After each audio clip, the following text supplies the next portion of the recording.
어떤 단어가 입안에서 맴도는데 도무지 떠오르지 않아 대화가 끊긴 경험은 없으셨나요? 많은 분들이 나이가 들면 당연히 기억력이 떨어진다고 생각하십니다. 하지만 오늘 이 시간을 통해 말씀드리고 싶은 진짜 이유는 따로 있습니다. 기억력이 약해지는 근본 원인은 나이 때문이 아니라 뇌로 향하는 혈류의 흐름이 막히기 시작했기 때문입니다. 이 말이 생소하게 느껴지실 수도 있습니다. 그러나 저는 30년 넘게 이 한 가지 연구에만 몰두해 왔습니다. 그 이유는 단순한 학문이 아니라 제 인생의 이야기이기도 하기 때문입니다. 제 이름은 정호준입니다. 올해 70살이 되었고 경상북도 예천에서 농생명 분야를 오랫동안 연구해온 의사입니다. 제가 이 길에 들어서게 된 결정적인 계기는 25년 전 어머니와 있었던 한 장면에서 비롯되었습니다. 어느 날 평소처럼 어머니와 함께 차를 마시고 있었는데 어머니가 저를 물끄러미 보시더니 이렇게 말씀하셨습니다. 너 누구니? 그 짧은 한마디에 저는 그대로 무너져 내렸습니다. 그날 이후 어머니는 조금씩 말을 잇기 시작했고 눈빛도 낯설게 변해갔습니다. 그때 저는 결심했습니다. 왜 기억이 사라지는지 끝까지 알아내자고요. 어머니와 같은 길을 걷고 계신 많은 분들을 위해서라도 반드시 답을 찾아야겠다고 생각했습니다. 그리고 마침내 저는 알아냈습니다. 기억력은 뇌세포가 죽어서 사라지는 것이 아니라 뇌로 가는 혈액이 도착하지 못해서 약해지는 것입니다. 그 흐름을 다시 열어주는 방법은 생각보다 어렵지 않습니다. 오늘은 제가 수많은 환자들과 함께 검증해온 아주 간단한 방법 3가지를 직접 알려드리겠습니다. 지금부터 단 한 걸음만 따라오셔도 뇌는 다시 깨어나기 시작합니다. 그 이후 저는 머릿속에서 지워지지 않는 질문 하나를 붙잡고 살았습니다. 어머니의 기억은 왜 사라졌을까? 그리고 정말 나이가 들면 누구나 그렇게 되는 걸까? 수천 명의 환자들을 만나며 저는 조금씩 확신하게 되었습니다. 기억력이 약해지는 진짜 이유는 나이가 아니라는 사실을요. 많은 분들이 나이가 들면 뇌세포가 줄어들고 기능이 떨어진다고 생각하십니다. 물론 세월이 흐르면 신체 기능은 천천히 약해집니다. 하지만 문제는 뇌세포 자체가 아니라 그 뇌세포에 산소와 영양을 공급해주는 혈액의 흐름이 끊기는 순간에 시작된다는 사실입니다. 우리의 뇌는 언제나 움직입니다. 생각하고 기억하고 말하고 판단하는 모든 과정이 뇌에서 이루어지죠. 그런데 이 모든 활동을 위해서는 반드시 산소와 영양소가 담긴 혈액이 공급되어야만 합니다.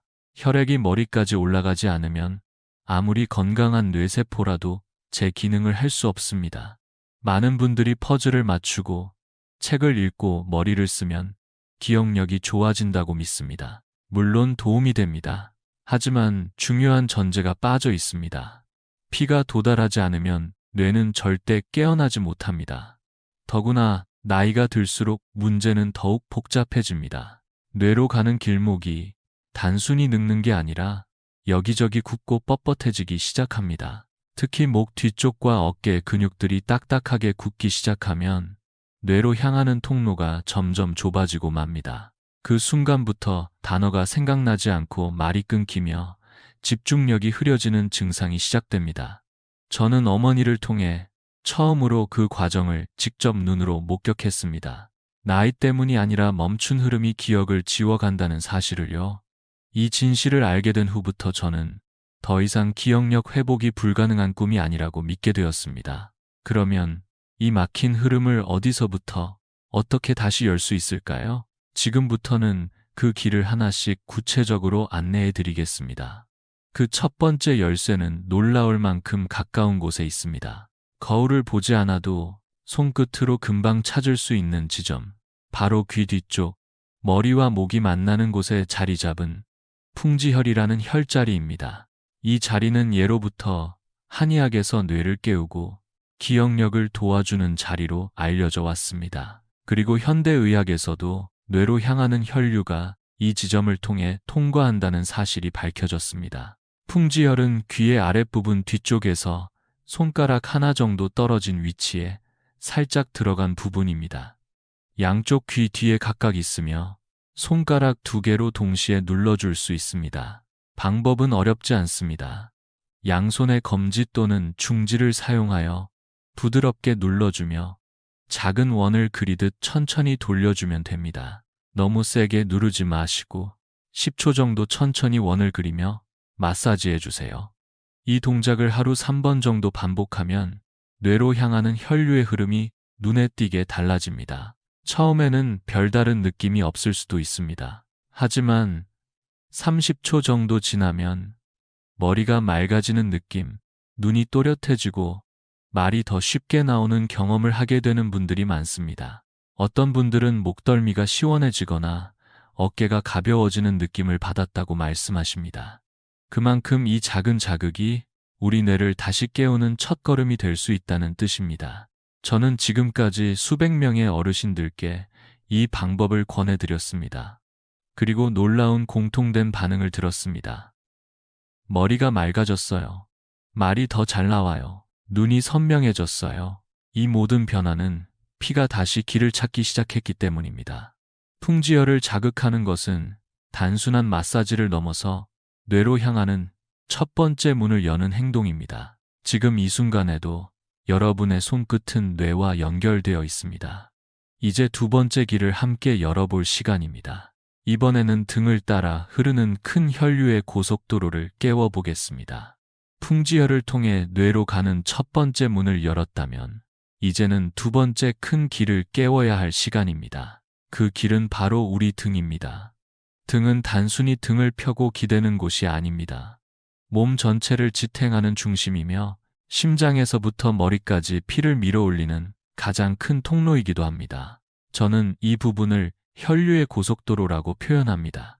하지만 많은 어르신들이 하루 종일 텔레비전을 보며 등을 기대거나 같은 자세로 오래 앉아 있는 경우가 많습니다.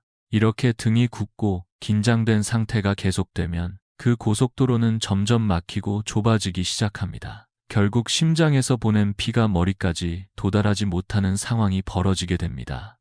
특히 어깨와 등 사이, 견갑골 주위가 단단히 굳어 있으면 뇌로 가는 혈류 속도가 급격히 떨어지고 그 결과 기억력 저하, 집중력 감소, 두통 등이 나타나기 쉽습니다. 이 문제를 해결하기 위해 제가 권해드리는 방법은 매우 간단합니다. 등 긁어주기입니다. 어릴 적 시원하게 등을 긁어주던 기억이 떠오르시죠? 이번에는 그 동작을 기억력 회복을 위한 실천법으로 바꾸어 보는 것입니다. 방법은 이렇습니다. 손이 닿지 않는 등을 대신해줄 긴 도구, 예를 들면 등 긋개를 하나 준비해 주세요. 그걸로 허리 아래에서 어깨 위까지 양쪽을 번갈아 가며 천천히 쓸어 올리는 동작을 반복합니다. 각 방향 30초씩 하루 3분이면 충분합니다. 이때 중요한 건 세게 문지르지 않는 것입니다. 피부 표면을 자극하는 것이 아니라 등 속 깊은 근육을 부드럽게 풀어주는 것이 목적이기 때문입니다. 이 동작을 마친 뒤에는 어떤 변화가 생길까요? 등이 따뜻해지고 호흡이 깊어지며 머리가 가볍다는 느낌을 받게 됩니다. 어떤 분은 어깨에 올려졌던 돌덩이가 사라진 것 같다고 표현하시기도 했습니다. 이처럼 단순한 동작 하나가 기억력과 연결된 흐름을 되살리는 열쇠가 될 수 있습니다. 이제 마지막 세 번째 통로를 함께 열어보겠습니다.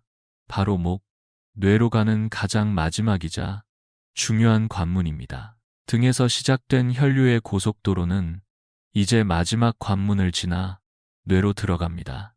그 마지막 길목이 바로 목입니다. 목은 우리가 흔히 놓치기 쉬운 부위입니다. 하지만 머리로 가는 거에 모든 혈관이 통과하는 길목이 바로 이목입니다. 특히 뒷목 근육 사이에 있는 공간은 뇌에 도달하는 혈류의 핵심 경로이기도 합니다. 그런데 놀랍게도 이 부위는 나이가 들수록 가장 빨리 굳는 곳 중 하나입니다. 스마트폰을 볼 때 고개를 숙이거나 높은 베개를 사용하거나 하루 종일 같은 자세로 앉아 있을 때 우리 목은 조금씩, 그러나 분명하게 단단히 굳어갑니다. 목 근육이 긴장되면 그 사이를 지나는 혈관이 눌리고 결국 뇌는 산소와 영양을 충분히 받지 못한 채 점점 힘을 잃게 됩니다. 그래서 말을 하다가 갑자기 단어가 막히고 방금 했던 일이 기억나지 않으며 집중하려 해도 흐릿한 상태가 계속되는 것입니다. 이때 필요한 것은 복잡한 약물도 비싼 치료도 아닙니다. 단 2분, 목을 풀어주는 간단한 스트레칭이면 충분합니다. 방법은 간단합니다. 등받이가 없는 의자에 반듯하게 앉아주세요. 어깨에 힘을 빼고 손은 무릎 위에 가볍게 올려둡니다. 이제 고개를 천천히 오른쪽으로 기울여 봅니다. 귀가 어깨에 닿을 듯 말 듯 무리하지 말고 편하게 10초 유지합니다. 다시 천천히 돌아와 반대쪽도 똑같이 해주세요. 그 다음엔 고개를 천천히 뒤로 젖히며 하늘을 바라봅니다. 같은 시간 동안 유지하면서 깊게 숨을 들이쉬고 내쉽니다.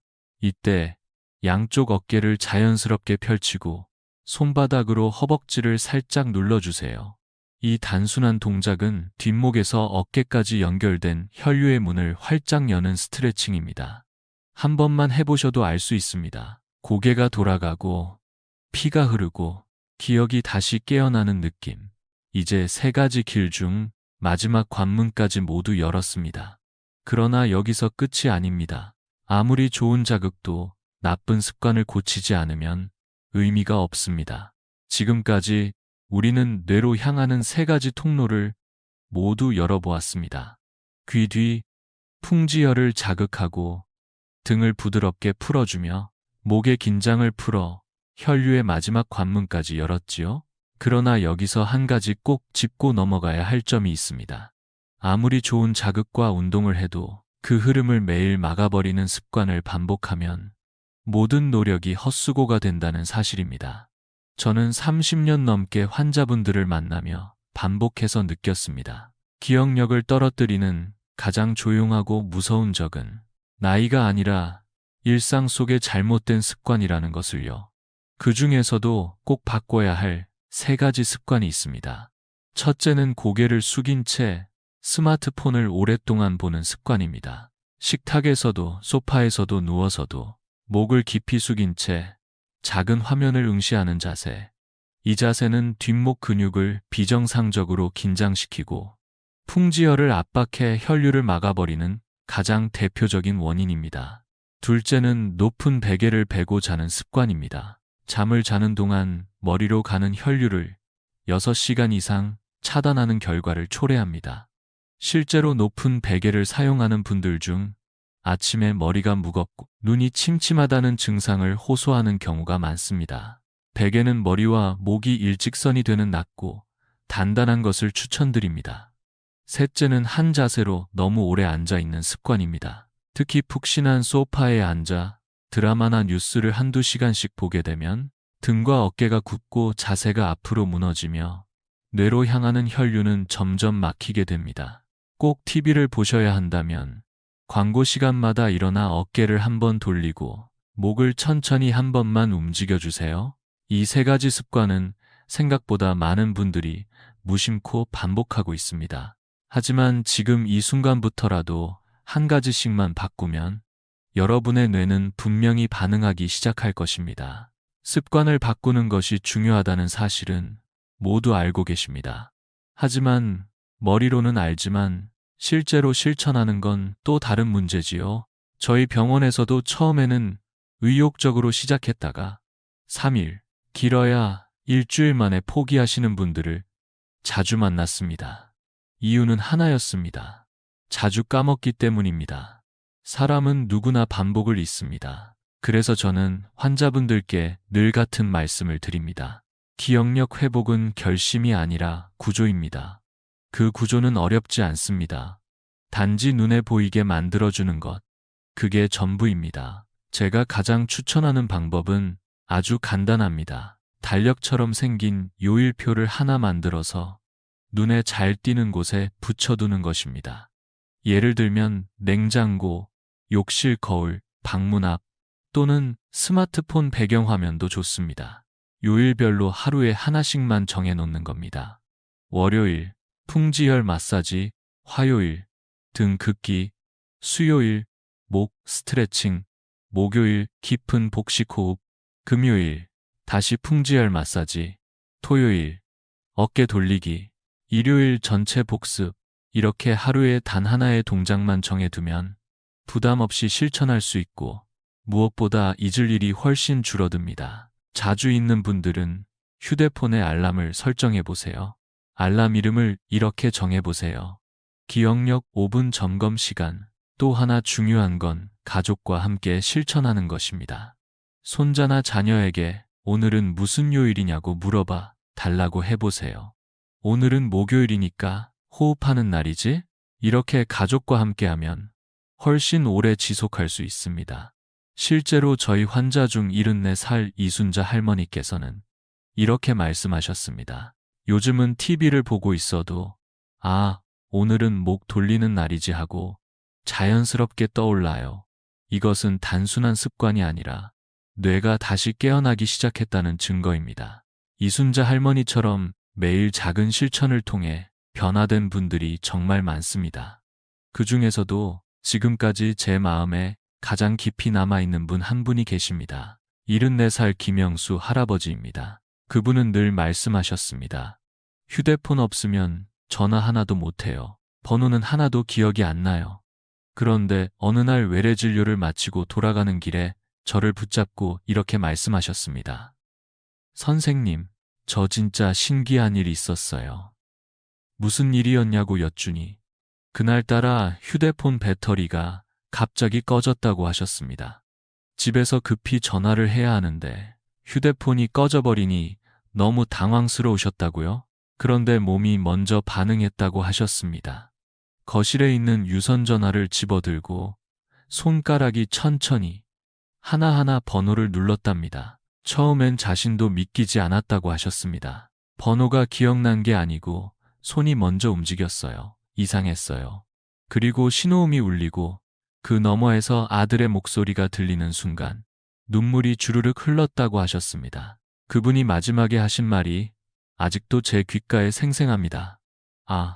나는 아직 괜찮구나. 내 머리가 다시 살아났구나. 기억이 돌아온다는 건 단지 숫자 하나를 떠올린다는 의미가 아닙니다. 내가 다시 나로 돌아온다는 증거이자 희망입니다. 이 경험은 김영수 할아버지에게만 일어난 일이 아닙니다. 지금 이 영상을 보고 계신 여러분께도 충분히 가능한 변화입니다. 하루 단 5분 목을 돌리고 어깨를 펴고 귀 뒤를 살짝 눌러보는 그 작은 동작이 당신의 기억을 다시 깨워줄 수 있습니다. 김영수 할아버지의 이야기를 들으며 많은 분들이 자신에게도 그런 변화가 가능할까 생각하실 수 있습니다. 하지만 저는 확신합니다. 기억력은 다시 깨어날 수 있습니다. 오늘 제가 여러분께 말씀드린 방법은 단 3가지였습니다. 첫째, 귀 뒤 풍지혈을 부드럽게 자극하는 것.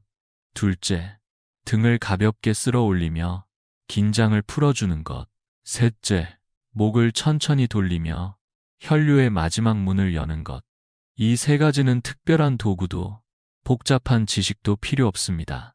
오직 여러분의 손끝과 5분의 시간만 있으면 됩니다. 그리고 한 가지 더, 매일 실천할 수 있는 작고 눈에 보이는 구조를 만드는 것. 그것이 기억을 지키는 가장 큰 비결입니다. 혹시 오늘 이 영상이 마음에 남으셨다면 주변에 꼭 공유해 주세요. 부모님께, 배우자께, 친구분께 우리 같이 하루 5분만 해보자고 권해주세요. 기억은 단지 숫자나 단어만을 말하는 것이 아닙니다. 기억은 곧 나 자신이며 내 삶을 다시 연결해주는 가장 따뜻한 끈입니다. 혹시 지금도 말이 막히거나 생각이 흐릿하거나 자신감이 줄어들고 있다면 그건 여러분의 뇌가 보내는 조용한 신호일 수 있습니다. 그 신호에 오늘 아주 작은 응답을 해주세요. 단 한 번 고개를 천천히 돌려보는 것으로, 귀 뒤를 살며시 눌러보는 것으로, 등을 천천히 쓸어보는 것으로 기억은 늦지 않았습니다. 오늘부터 다시 깨어나기 시작합니다. 그리고 저는 그 여정을 오늘 이 영상을 끝까지 함께 해주신 여러분과 꼭 같이 걷고 싶습니다. 거창할 필요 없습니다. 단 한 번, 오늘 밤, 머리를 살짝 만져보는 것, 내일 아침, 고개를 천천히 돌려보는 것, 그 작은 움직임 하나가 당신의 뇌에 다시 온기를 불어넣는 출발점이 될 수 있습니다. 이 영상이 당신의 마음에 닿았다면 그 따뜻함을 누군가에게 건네주세요. 기억은 사라지는 것이 아니라 기다리고 있는 것입니다.